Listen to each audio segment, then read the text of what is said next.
শুভেচ্ছা সবাইকে স্বাগত রাতের মাছরাঙা সংবাদে আপনাদের সঙ্গে আছে আমি সাবরিনা হাসনাত। শুরুতেই গার্ডিয়ান লাইফ ইন্স্যুরেন্স সংবাদ শিরোনাম। তীব্র গরমে পড়ছে গোটা দেশ, 50 জেলায় বইছে মৃদু থেকে তীব্র তাপদাহ। এমন বাস্তবতায় হিট অ্যালার্টের মেয়াদ আরও 3 দিন বাড়িয়েছে আবহাওয়া অধিদপ্তর। প্রচণ্ড গরমে হাসপাতালে বাড়ছে রোগীর চাপ। তীব্র গরমের মধ্যে দেশ জুড়ে বেড়েছে মৌসুমী রোগের প্রকোপ, যা চলবে সেপ্টেম্বর পর্যন্ত। যুদ্ধের খরচের অর্থ জলবায়ুর প্রভাব মোকাবেলায় ব্যবহার হলে বিশ্ব রক্ষা পেত বলেছেন প্রধানমন্ত্রী। সকালে রাজধানীতে জলবায়ু বিষয়ক এক সম্মেলনে তিনি কথা বলেন। জলবায়ু পরিবর্তনের ঝুঁকি মোকাবেলায় সরকারের নেওয়া 27 বছরের পরিকল্পনা তুলে ধরে তা বাস্তবায়নে আর্থিক সহায়তা দিতে বিশ্ব সম্প্রদায়ের প্রতি আহ্বান জানান প্রধানমন্ত্রী। এবং 2 দিনের রাষ্ট্রীয় সফরে ঢাকায় এসেছেন কাতারের আমির Sheikh Tamim bin Hamad Al Thani. বিমানবন্দরে তাঁকে স্বাগত জানান রাষ্ট্রপতি মোহাম্মদ শাহাবুদ্দিন। দেয়া হয় লাল গালিচা সম্বর্ধনা। এই সফরে সই হবে 11টি চুক্তি ও সমঝোতা। এদিকে বুধবার 5 দিনের সফরে থাইল্যান্ড যাবেন প্রধানমন্ত্রী। 2 দেশের মধ্যে সই হবে 5টি দলিল। এবারে বিস্তারিত। তীব্র গরমে সারা দেশে হিট অ্যালার্ট আরও 3 দিন বাড়িয়েছে আবহাওয়া অফিস। চলতি মাস জুড়ে এমন পরিস্থিতি থাকার পূর্বাভাস দিচ্ছে সংস্থাটি। তাপপ্রবাহে অসুস্থ হয়ে পড়ছে মানুষ। আরও জানাচ্ছেন দাউদ হাসান। সারা দেশে বয়ে যাচ্ছে মাঝারি থেকে তীব্র তাপপ্রবাহ। এমন পরিস্থিতিতে দেশ জুড়ে হিট অ্যালার্টের সময় আজ আরও 3 দিন বাড়িয়েছে আবহাওয়া অধিদপ্তর। এমন অসহনীয় গরমে দুর্বিষহ হয়ে উঠেছে নগর জীবন। বেলা বাড়ার সাথে সাথে বাড়ছে তাপপ্রবাহ। তবে জীবিকার তাগিদে যারা বের হচ্ছেন তাদেরকে সহ্য করতে হচ্ছে এই অসহনীয় তাপদাহ।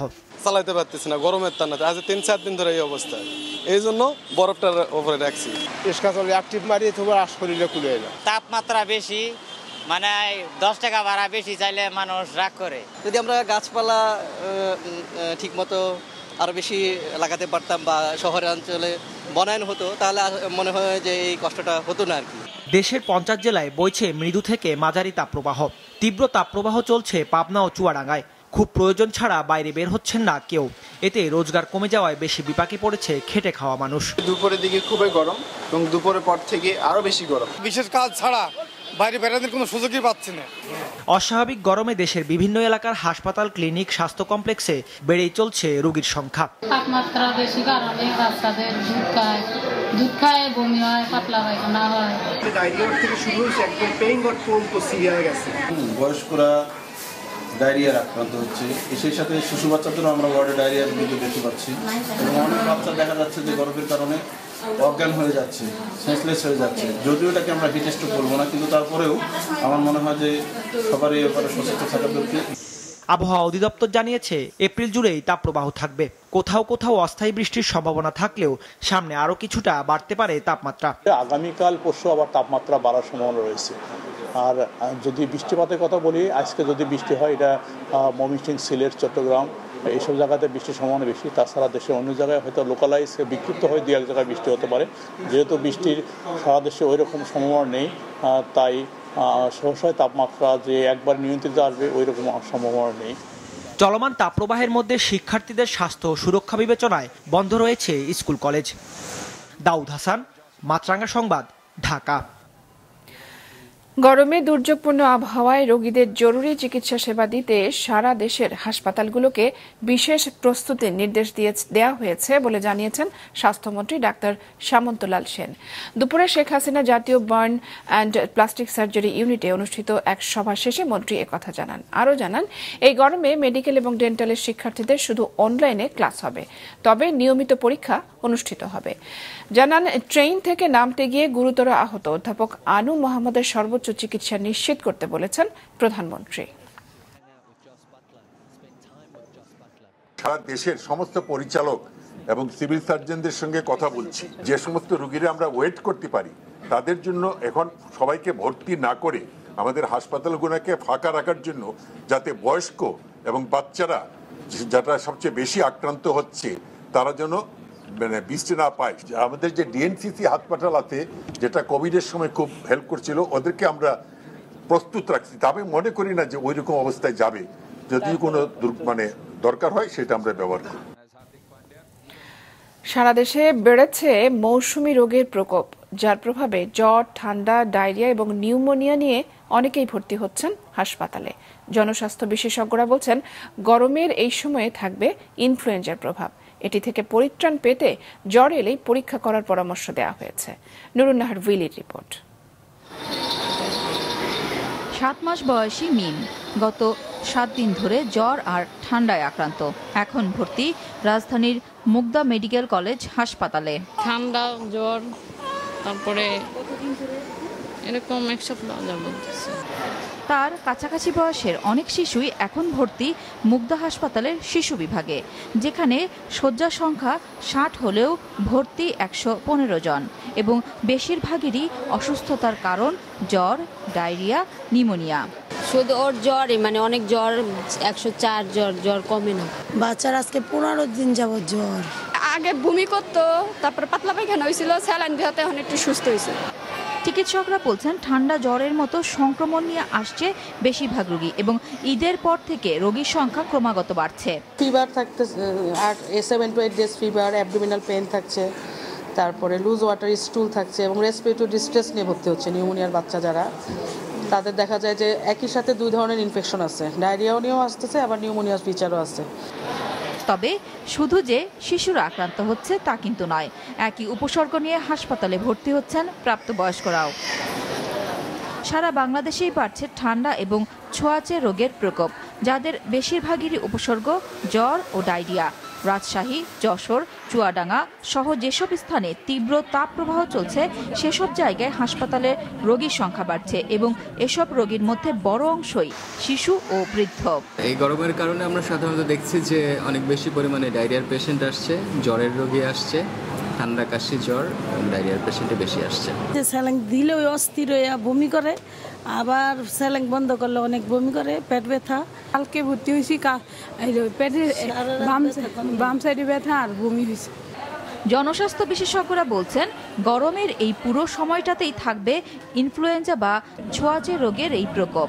তবে ইনফ্লুয়েঞ্জা রোগকে আমরা বাংলাদেশে খুব একটা গুরুত্ব দিচ্ছি না, কিন্তু গুরুত্ব দেওয়া উচিত। বিশেষ করে যারা বয়স্ক মানুষ, বিশেষ করে যারা গর্ভবতী নারী এবং অন্যান্য রোগে ভুগছেন, তাদের জ্বর হলেই এই ইনফ্লুয়েঞ্জা পরীক্ষাটা করা দরকার।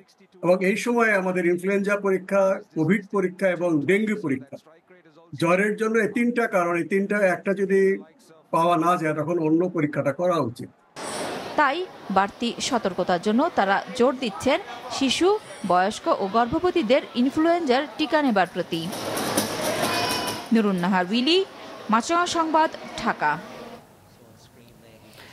27 বছরের জন্য সরকার যে জাতীয় অভিযোজন পরিকল্পনা গ্রহণ করেছে তা বাস্তবায়নে আর্থিক অনুদান দিতে আন্তর্জাতিক সম্প্রদায়ের প্রতি আহ্বান জানিয়েছেন প্রধানমন্ত্রী শেখ হাসিনা। সকালে রাজধানীতে জলবায়ু বিষয়ক এক সম্মেলনে তিনি যুদ্ধে টাকা খরচ না করে জলবায়ু পরিবর্তন খাতে ব্যয় বাড়ানোর তাগিদ দেন। প্রাকৃতিক দুর্যোগ সহ জলবায়ু পরিবর্তনের ক্ষতি ও ঝুঁকি মোকাবেলায় বিভিন্ন দেশের কার্যক্রম সম্পর্কে অভিজ্ঞতা বিনিময় এবং বাংলাদেশ কিভাবে জলবায়ু পরিবর্তন অভিযোজনে সফল হয়েছে তা বিশ্বকে জানাতে রাজধানীর বঙ্গবন্ধু আন্তর্জাতিক সম্মেলন কেন্দ্রে শুরু হয়েছে 4 দিনব্যাপী জাতিসংঘ জলবায়ু অভিযোজন সম্মেলন, ন্যাশনাল অ্যাডাপ্টেশন প্ল্যান বা ন্যাপ এক্সপো।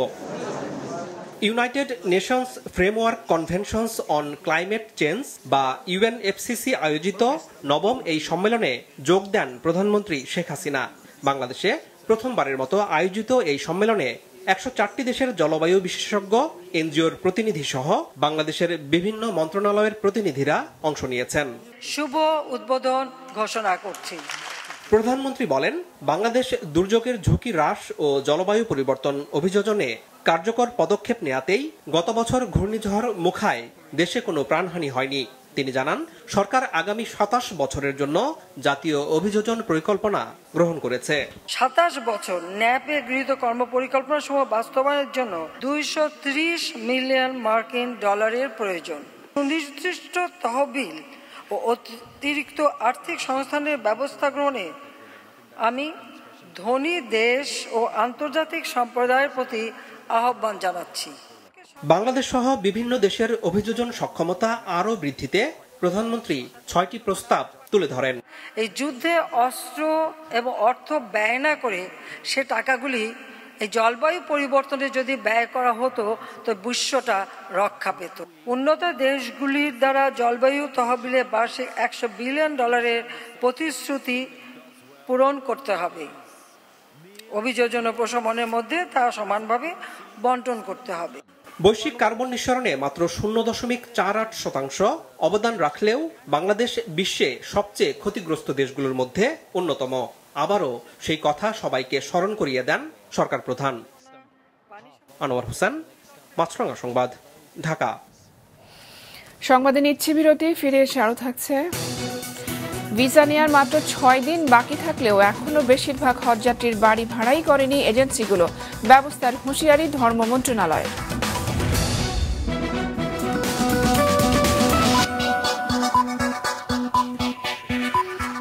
দর্শক, আবারও আমন্ত্রণ রাতের মাছরাঙা সংবাদে। 2 দিনের সফরে ঢাকায় এসেছেন কাতারের আমির Sheikh Tamim bin Hamad Al Thani. বিকাল 5টার দিকে একটি বিশেষ ফ্লাইটে হযরত শাহজালাল আন্তর্জাতিক বিমানবন্দরে নামেন তিনি। এ সময় কাতারের আমিরকে স্বাগত জানান রাষ্ট্রপতি মোহাম্মদ শাহাবুদ্দিন। এ সময় তাকে দেয়া হয় গার্ড অফ অনার এবং লাল গালিচা সম্বর্ধনা। বিমানবন্দরে মন্ত্রী পরিষদের সদস্যরা উপস্থিত ছিলেন। Sheikh Tamim bin Hamad Al থানির এই সফরে বাংলাদেশ কাতারের মধ্যে 11টি চুক্তি ও সমঝোতা সই হবে। আগামীকাল সকালে গণভবনে প্রধানমন্ত্রী শেখ হাসিনার সঙ্গে আমিরের বৈঠক হবে। এরপর দুপুরে বঙ্গভবনে রাষ্ট্রপতি মোহাম্মদ শাহাবুদ্দিনের সঙ্গে বৈঠক করবেন Sheikh Tamim bin Hamad Al Thani. কাতারের আমিরের সম্মানে ঢাকা উত্তর সিটি কর্পোরেশনের আওতাধীন মিরপুরের কালশির বালুর মাঠে নির্মিত পার্ক এবং মিরপুর ইসিবি চত্বর থেকে কালশি উড়াল সেতু পর্যন্ত সড়কটির নামকরণ করা হবে। আগামীকাল তিনি নিজেই এই পার্ক ও সড়ক উদ্বোধন করবেন। সন্ধ্যায় কাতারের আমির নেপালের উদ্দেশ্যে ঢাকা ছাড়বেন।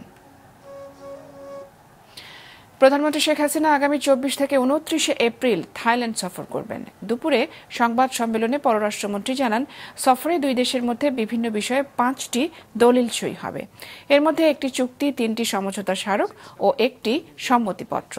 সফরে ব্যাংককে জাতিসংঘের এশিয়া এবং প্রশান্ত মহাসাগরীয় অঞ্চলের অর্থনৈতিক ও সামাজিক কমিশনের 80তম অধিবেশনেও যোগ দেবেন প্রধানমন্ত্রী। জানান, মিয়ানমারে আটকে পড়া 144 জন বাংলাদেশিকে বুধবার নৌবাহিনীর জাহাজে দেশে ফেরত আনা হবে। পরদিন বাংলাদেশে আশ্রয় নেওয়া মিয়ানমারের 285 জন সীমান্তরক্ষীকে ফেরত পাঠানো হবে। শেখ হাসিনার এই সফরের মাধ্যমে উভয় দেশের মধ্যে বাণিজ্য সম্প্রসারণ, আমদানি রপ্তানি বৃদ্ধির জন্য মুক্ত বাণিজ্য চুক্তির পর্যালোচনার পাশাপাশি অন্যান্য অভিন্ন স্বার্থ সংশ্লিষ্ট বিষয়, বিশেষত বিনিয়োগ, পর্যটন, জ্বালানি, স্থল এবং সমুদ্র সংযোগ, উন্নয়ন প্রভৃতি খাতে সহযোগিতা বর্ধিতকরণের বিষয়ে বিস্তারিত আলাপ আলোচনা হবে। ভিসা দেওয়ার মাত্র 6 দিন বাকি থাকলেও এখনও বেশিরভাগ হজযাত্রীর জন্য সৌদি আরবে বাড়ি ভাড়াই করেনি এজেন্সিগুলো। ফলে তাদের ভিসার আবেদনই জমা পড়েনি। মাশরাক রাহাতের রিপোর্ট। চলতি বছরের হজযাত্রীদের ভিসা দেওয়ার কার্যক্রম শেষ হবে 29 এপ্রিল। হজযাত্রীদের সৌদি আরবে থাকার জায়গা ঠিক করার পর করতে হবে ভিসার আবেদন। তবে ভিসা তো দূরের কথা, এখনো বেশিরভাগ হজ এজেন্সি হজযাত্রীদের জন্য বাড়ি ভাড়াই করেনি। ফলে তাদের ভিসার আবেদন জমা পড়েনি। এই গাফিলতির বিরুদ্ধে ব্যবস্থা নেওয়ার কথা জানিয়েছে ধর্ম মন্ত্রণালয়। আমি ক্লিয়ার কাটে বলি, আপনারা যেসব এজেন্সির মাধ্যমে যাবেন তাদেরকে আপনারা প্রশ্ন করেন বাড়ি ভাড়া করছে কিনা, ভিসা হবে কিনা টাইমলি। বাড়ি ভাড়া করার জন্য যদি ভিসার সমস্যা হয় আমাদের সাথে কথা বলেন, আমরা এম্বাসিকে অ্যাড্রেস করব। আমরা অলরেডি অ্যাড্রেস করতেছি। যদি হাজিরা বিপদে পড়ে অবশ্যই ব্যবস্থা নেব, আমরা কঠিন ব্যবস্থা নেব। হজযাত্রী ও হাজি কল্যাণ পরিষদ বলছে, এই সমস্যার সমাধানে দ্রুত পদক্ষেপ না নিলে বিপাকে পড়বেন অধিকাংশ হজযাত্রী। সৌদি ডেডলাইন দিয়ে দিয়েছে যে 29 তারিখের মধ্যে ভিসা করতে হবে, অন্যথায় সিস্টেম বন্ধ হয়ে যাবে। এ ব্যাপারে ধর্ম বিষয়ক মন্ত্রণালয় এখন থেকেই উদ্যোগ নিতে হবে যে সৌদি আরবের সাথে কথা বলে এই টাইমটা আরো 15 দিন কমসে কম বাড়ানো। তাহলে সব হাজিরা সুন্দর মতো ভিসা করে হজে যেতে পারবে। এবার 259টি হজ এজেন্সির মাধ্যমে হজে যাওয়ার অপেক্ষায় আছেন প্রায় ৭৯,০০০ জন। আর সরকারি ব্যবস্থাপনায় যে ৪,৩০০ জন যাচ্ছেন তাদের সবার জন্য বাড়ি ভাড়া ও অধিকাংশরই ভিসা হয়ে গেছে। মাশরুক রাহাত, মাছরাঙ্গা সংবাদ, ঢাকা। ২৭ এপ্রিল থেকে বাসা এবং অফিসে ডেঙ্গু মশার লার্ভা পাওয়া গেলে জেল জরিমানার ঘোষণা দিয়েছেন ঢাকা উত্তর সিটি কর্পোরেশনের মেয়র। ময়লা আবর্জনা কিনে ডেঙ্গু প্রতিরোধ কার্যক্রম শুরু করেছে সিটি কর্পোরেশন। হাসনাইন তানভীরের রিপোর্ট। গোল হয়ে দাঁড়িয়ে থাকা এই শিক্ষার্থীরা রাজধানীর বিভিন্ন শিক্ষা প্রতিষ্ঠান থেকে এসেছেন মিরপুরের রূপনগরের এই পার্কে। ঢাকা উত্তর সিটি কর্পোরেশনের ডেঙ্গু প্রতিরোধে ৯ ধরনের পরিত্যক্ত জিনিসপত্র বেচাকেনার কার্যক্রম উদ্বোধন উপলক্ষে এখানে আসা তাদের। সবার কাছে একই রঙের একই সাইজের ব্যাগ, ভেতরে চিপসের প্যাকেট, প্লাস্টিকের কাপ ও নানা আকারের বোতল। এগুলো বিক্রির উদ্দেশ্যেই মূলত এখানে এসেছেন বলে দাবি তাদের। তবে যার যার এলাকার ওয়ার্ড কাউন্সিলরের অফিসে এসব আবর্জনা বিক্রির সুযোগ থাকার পরও এতদূর আসার কারণ জানতে চাইলে অসংলগ্ন উত্তর দেন তারা। একই রঙের তো সবগুলো না, পার্সোনালি আমার এগুলো একই সাইজের, এটা বাজারে কিনতে পাওয়া যায়। হ্যাঁ হ্যাঁ, আমি থাকি হচ্ছে মোহাম্মদপুর, রিক্সা দিয়ে আসছি, আর হচ্ছে একটা ভ্যান ছিল ওইখানে আসছি, মানে ময়লাটা একটা ভ্যানের মধ্যে দিয়েছিল। তাদের স্যারদের উদ্যোগতরা একজন কর্মকর্তা আছে, ওইখান থেকে ওনারা এফআইআর করে আমাদেরকে নির্দেশনা দিয়েছেন। সাজিয়ে রাখা কিছু ময়লাও শিক্ষার্থীদের কাছ থেকে কিনে নেন উত্তর সিটির মেয়র। হিসাবের বিষয়টা হচ্ছে এটা হয়তো পরে করতে পারে, বাট আমাদের জাস্ট ওইখানে ডাক দিয়ে আমাদেরকে পলিথিনের সাইজ ওই অনুযায়ী দিয়ে দিচ্ছে। অনুষ্ঠান শেষেও পার্কের পাশে বেশ কিছু বস্তা ভর্তি ডাবের খোসা ও বিভিন্ন ধরনের ময়লা পড়ে থাকতে দেখা যায়। স্থানীয়রা বলছেন সকালের দিকে ট্রাক ভর্তি করে এসব ময়লা এনে ফেলা হয়েছে এখানে। আমি মোড়ে নাস্তা খাইতে যাইতেছি, তখন দেখলাম একটা ট্রাক আসছে, আশা থেকে ময়লা এখানে নামাইতেছে। সিটি কর্পোরেশনের ঝাড়ুদার তাদেরও কিছু লোক তারা অবস্থা ফেলাইছে। ডেঙ্গু প্রতিরোধে ঢাকা উত্তর সিটি কর্পোরেশনের মাসব্যাপী সচেতনতামূলক প্রচার অভিযানের সাথে যুক্ত কীটতত্ত্ববিদ অধ্যাপক ডক্টর কবিরুল বাশার জানান, এটি প্রতীকী উদ্যোগ, তাতে দোষের কিছু নেই। যখন মেয়র মহোদয় আসছে, বড় একটি প্রোগ্রাম হয়েছে, আপনারা আসছেন, কিছুটা কিন্তু সাজানো থাকতে পারে, এটা কিন্তু খুব বেশি অসুবিধার কিছু নেই। তবে মাঠ পর্যায়ে যখন কাজগুলো হবে তখন সেগুলো যেন রিয়েল লাইফে সেরকম হয়।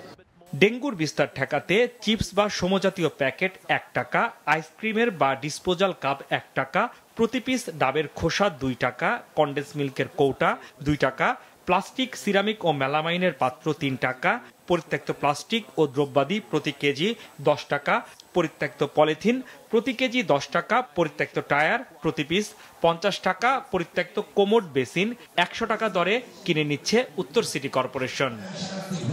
হাসনাইন তানভীর, মাছরাঙা সংবাদ, ঢাকা। দর্শক, সংবাদে নিচ্ছি বিরতি, ফিরে এসে আরো থাকছে।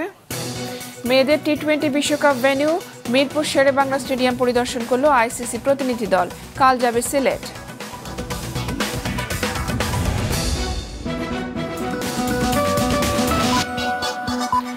দর্শক, আবারও আমন্ত্রণ রাতের মাছরাঙা সংবাদে। শিশুদের অধিকার প্রতিষ্ঠায় সচেতনতার বিকল্প নেই, আর এই সচেতনতা বৃদ্ধিতে কাজ করে যাচ্ছে ইউনিসেফ, বলেছেন স্পিকার শিরিন শারমিন চৌধুরী। বিকেলে রাজধানীর একটি হোটেলে 18তম মিনা মিডিয়া অ্যাওয়ার্ডস 2024 দেন তিনি। এবারের আসরে জাতীয় ও আঞ্চলিক পর্যায়ে প্রিন্ট, ফটো ও ভিডিও সাংবাদিকদের 1000 কাজের মধ্য থেকে বাছাই করে 12টি ক্যাটাগরিতে 3 শিশু সাংবাদিক সহ 15 জন সাংবাদিককে বিজয়ী ঘোষণা করা হয়। পাবনায় বাংলাদেশ কিন্ডারগার্টেন অ্যাসোসিয়েশন আয়োজিত বৃত্তি পরীক্ষায় কৃতিত্বের স্বাক্ষর রেখেছে অনিতা স্যামসন ফাউন্ডেশন পরিচালিত অ্যাস্ট্রাস পৌর প্রাথমিক এবং পৌর উচ্চ বিদ্যালয়ের শিক্ষার্থীরা। সম্প্রতি অনুষ্ঠিত এই পরীক্ষায় এই বিদ্যালয়ের 89 জন পরীক্ষার্থী অংশ নেয়। তাদের মধ্যে 4 জন ট্যালেন্ট পুল সহ 35 জন বৃত্তি অর্জন করে। সকালে পৌর প্রাথমিক ও উচ্চ বিদ্যালয়ের লাইব্রেরি রুমে বৃত্তিপ্রাপ্ত শিক্ষার্থীদের নিয়ে স্কুলের প্রধান শিক্ষক মোহাম্মদ আমিনুল ইসলামের সভাপতিত্বে এক অনুষ্ঠানে বক্তব্য দেন স্কুলের ব্যবস্থাপনা কমিটির সভাপতি অ্যাডভোকেট আব্দুল হান্নান। এ সময় উপস্থিত ছিলেন ব্যবস্থাপনা কমিটির সদস্য এবং জেলা ক্রীড়া সংস্থার সাধারণ সম্পাদক শহীদুল হক মানিক। এই বৃত্তি পরীক্ষায় পাবনার 32টি বিদ্যালয় থেকে প্রায় 2000 শিক্ষার্থী অংশগ্রহণ করে।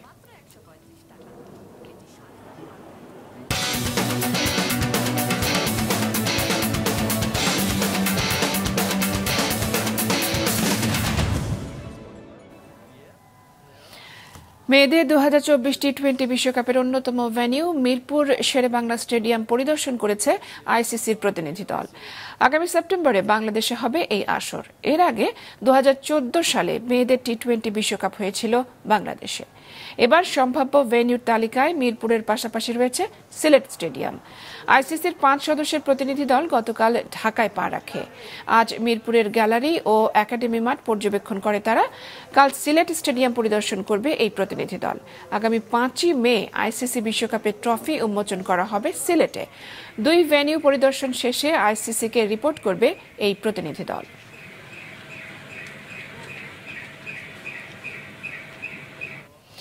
দর্শক, রাতের সংবাদ শেষ করছি। তার আগে গার্ডিয়ান লাইফ ইন্স্যুরেন্স সংবাদ শিরোনামগুলো জানিয়ে দিচ্ছি আরও একবার।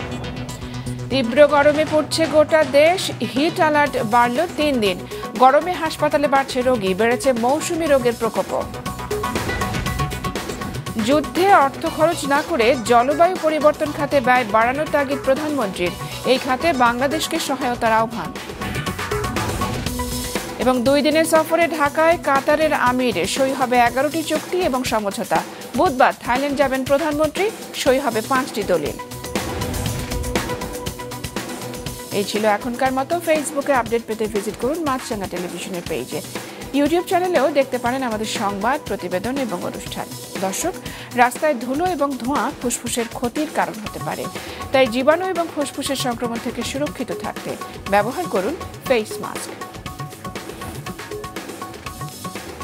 এতক্ষণ সঙ্গে থাকার জন্য ধন্যবাদ।